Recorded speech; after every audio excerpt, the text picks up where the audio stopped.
Oke, Assalamualaikum warahmatullahi wabarakatuh. Perkenalkan, nama saya Ahmad Sural Saki, jurusan Teknik Informatika dari Fakultas Sains dan Teknologi Universitas UIN Alauddin Makassar. Oke, di video kali ini saya akan menjelaskan salah satu notasi algoritma, yaitu flowchart. Oke, kita langsung ke videonya. Oke, algoritma notasi kedua yaitu flowchart. Langsung ke pengertiannya.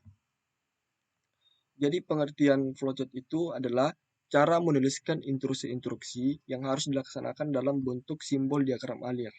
Nah, di dalam simbol-simbol flowchart ini itu ada aturan-aturan tertentu ya.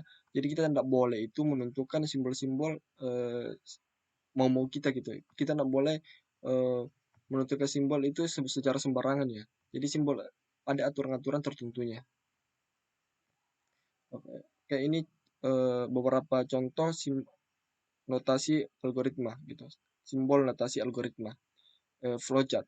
Ini beberapa contohnya. Sebenarnya ini banyak ya, banyak eh, anunya, simbolnya. Tapi yang saya tampilkan di sini itu cuma beberapa, cuma yang sering digunakan saja.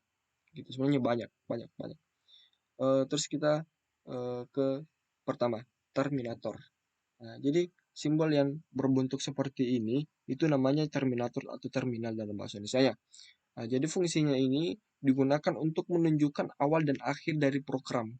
Nah, jadi kalau kita ingin membuat flowchart, jadi kalau ingin memulai sebuah flowchart, kita gunakan bentuk ini, simbol ini.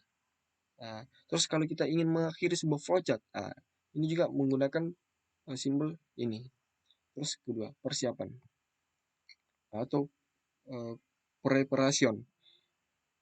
Fungsinya ini digunakan untuk memberikan nilai awal pada suatu variabel. Nah, terus yang ketiga, pengolahan data. Berbentuk persegi kayak ini, persegi panjang. Nah, digunakan untuk pengolahan aritmetika dan pemindahan data. Nah, jadi di dalam simbol ini itu prosesnya gitu, prosesnya pengolahan data.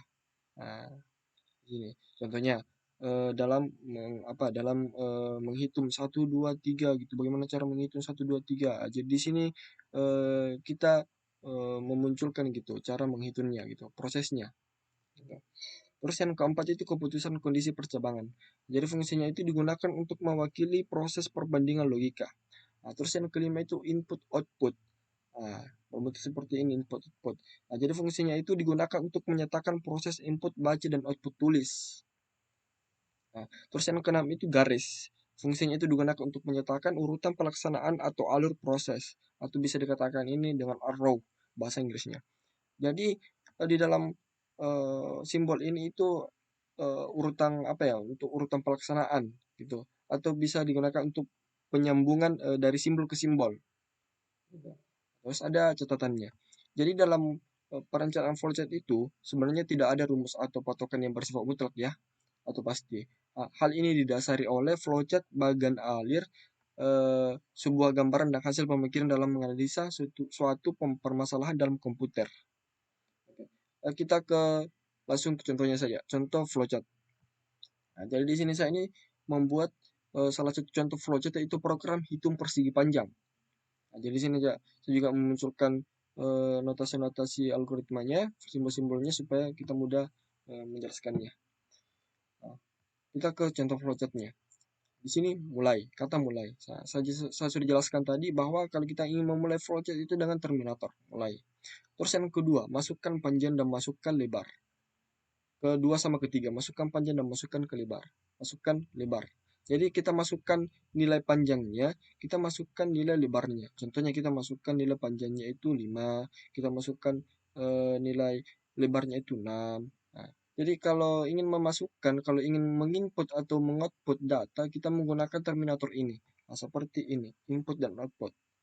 Nah, memang fungsinya untuk proses input dan baca dan output tulis. Terus yang keempat, setelah kita menginput eh, panjang dan lebarnya, kita proses, kita olah ini data, gitu. Dengan rumus luas panjang kali lebar, yaitu dengan menggunakan simbol seperti ini. Nah, memang fungsinya untuk pengolahan data, gitu.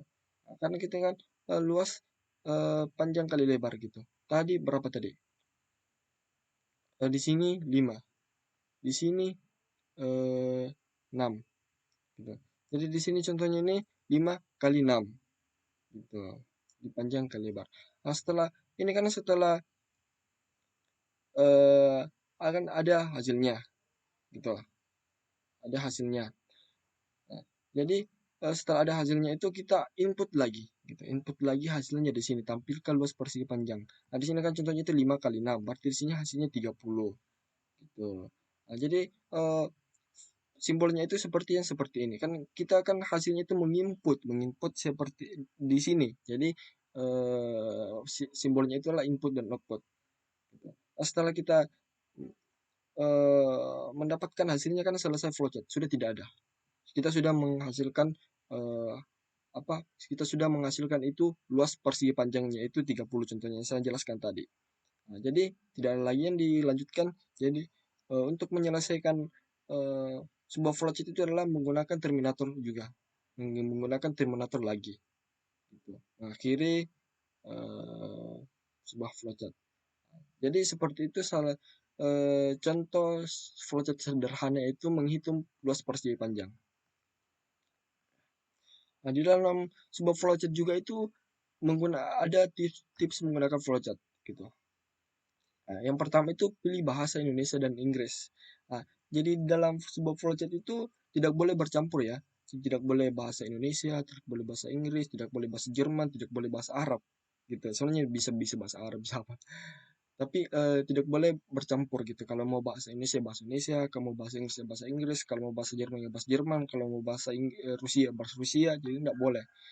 Jadi contohnya, eh, memulai flowchart itu contohnya di terminatornya itu star. Terus dalam pengolahan datanya itu dalam proses datanya itu bahasa Indonesia itu tidak boleh ya. Jadi kalau eh, mulai bahasa Indonesia ke bawah. Kalau star bahasa Inggris ke bawah. Jadi gitu. Terus yang kedua, gunakan bahasa yang baku. Jadi di dalam eh, di dalam flowchart itu tidak boleh menggunakan bahasa yang tidak baku ya, harus menggunakan bahasa yang baku. Nah, kita ke contohnya gitu. Kita ke contohnya seperti ini gitu.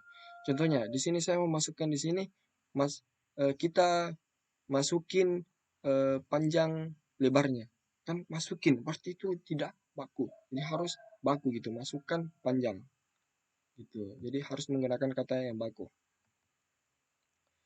eh, Terus yang ketiga itu masukkan kalimat ke dalam simbol. Nah, jadi dalam sebuah flowchart itu eh, apa kalimatnya atau tulisannya itu harus di dalam simbol ya, tidak boleh di luar simbol. Contohnya itu, contoh saya ini ya, ini sudah betul ini. Kalimatnya itu di dalam simbol. Jadi kalimatnya tidak boleh di luar sini, di luar sini, di luar sini, di luar sini. Jadi tidak boleh, harus di dalam simbol. Seperti ini contohnya. Gitu. Eh, Sekian dari saya. Cuma itu yang saya dapat sampaikan. Mudah-mudahan ilmu ini semoga bermanfaat bagi teman-teman IT di luar sana. Jadi untuk yang sudah menonton, terima kasih juga untuk yang sudah menonton sampai akhir. Mohon maaf jika ada kekurangan. Mohon dimaklumilah karena kita ini masing-masing belajar gitu. Jadi sekian dari saya. Wassalamualaikum warahmatullahi wabarakatuh.